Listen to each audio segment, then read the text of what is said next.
On ne peut pas connaître le Père sans connaître d'abord Jésus. Et ça, c'est très important. Il faut faire bien la différence.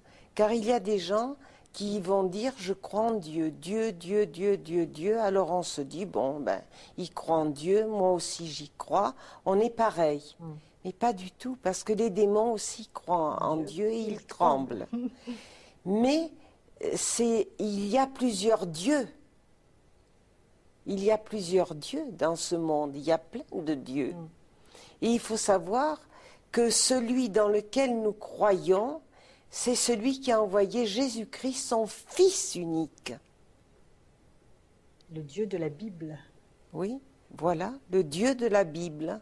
Mais même des croyants que de l'Ancien Testament peuvent être égarés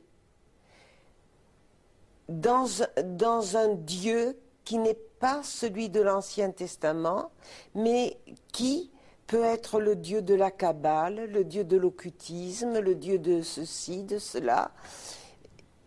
Parce que, autrefois, le Dieu de l'Ancien Testament s'est fait connaître par Moïse, et il a donné des commandements. Et dans ces commandements, on ne doit pas adorer d'autres dieux que lui. Et d'ailleurs, Dieu est très courroucé contre son peuple qui s'est tourné vers des idoles, comme Astarté et d'autres idoles. Ils sont idolâtres. Et Dieu sait et dit, et les punit à cause de leur idolâtrie. Donc, je veux bien clarifier que croire dans l'Ancien Testament, si on croit à l'occultisme, si on croit aux idoles, si on croit à ses idées à soi, on n'est pas dans le Dieu de l'Ancien Testament.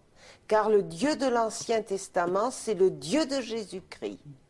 D'ailleurs, quand on lit Jésus cite l'Ancien Testament. l'Ancien Testament, Jésus est annoncé Tout à du fait. début de la Genèse Tout à fait. à l'Apocalypse, Tout à fait. Jésus est présent. Tout à fait.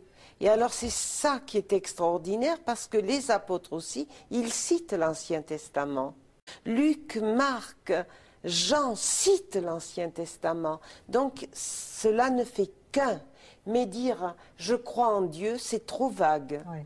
Moi, je me suis laissée prendre à ça. J'avais une belle-mère qui était juive et elle disait, moi, ma fille, je crois en Dieu, je crois en Dieu. Ben, je disais, on a le même Dieu, puisque Jésus, c'est le Dieu d'Israël, etc. Mais elle allait à côté.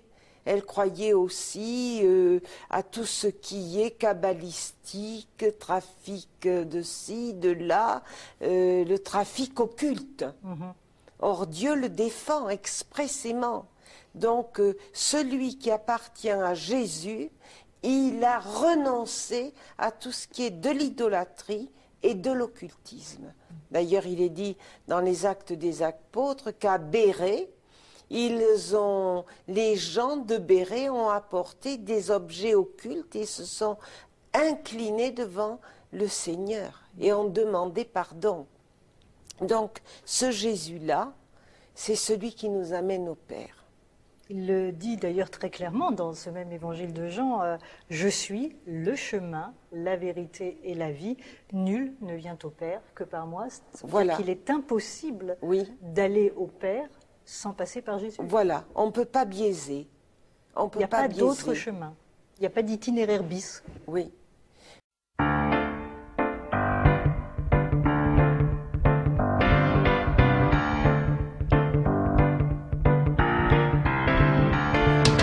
Jésus dit, je suis le chemin.